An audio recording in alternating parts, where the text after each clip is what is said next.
بسم الله الرحمن الرحیم.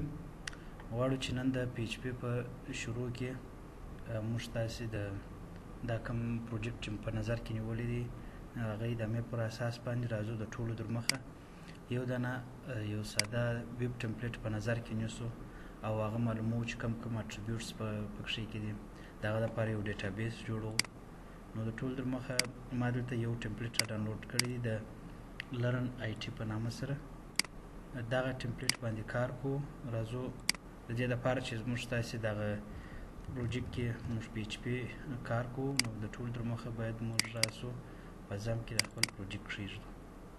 چې راکس راسي په دې ځای کې یو فولډر جوړو یا ما خپل فولډر تیار جوړو د لرن آی ټي په نامه سره چې کوم فولډر و هغه تیار سته. نو زه دلته هغه فولډر پیسټوم.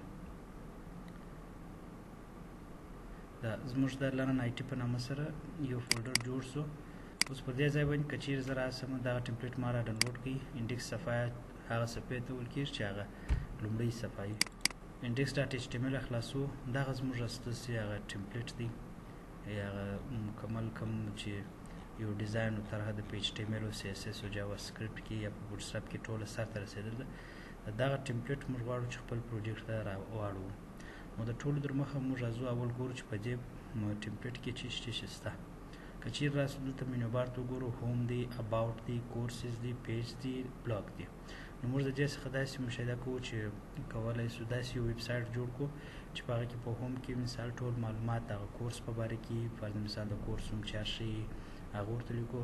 په دویم بخش کې د اباوټ کې دلته باید موږ د کورس په باره کې هغه کوم معلومات چې ضروري دي هغه ټول باید پکښې ولیکو. او دلته خپله د کورس کوم ټیم غړي چې دي هغه ورته واچوو. په دریم بخش کې د کورسز دي چې موږ کوم کورسونه لرو خپل په دا کورس کې کوم پروګرامونه شته هغه ټوله معلومات کورسونه دلته یې نوم یې دلته یا تصویر یې هغه معلومات پکښې کې. بیا چې پر هر یوه باندې کلیک وکړئ کورس ډیټیلز هغه باید داسې معلوم سي. یعنې دلته دا کورس عکس دی، دلته د استاد نوم سي، دلته د فیس سي، دلته اویلیبل سیټس دي، سکیجول دي. په دغه ترتیب سره دغه نور معلومات چې دلته دی ورکوي یا څوک راځي خپل یو پیام د دا کورس په باره کې ورته یږدي چې کمنټ ورکوي چې دا سره کوم کار کوي. او پیجز کې داسې خاص شی نشته، په دې ته ضرورت نه لرو. بلاګ اوس فعلا کار نه پر کوو پر بلاګ باندې چې بلاګ شته وایي. یو کانټاکټ. نو موږ راځو پر دغه هوم، اباوټ، کورسز او کانټاکټ پر دغه څلورو آپشنو باندې کار کوو چې په کانټاکټ کې موږ هدف دا دی تر څو زه راسم نیم، ادرس، سبجیکټ او میسیج دغه څلور سره ثبت کړم.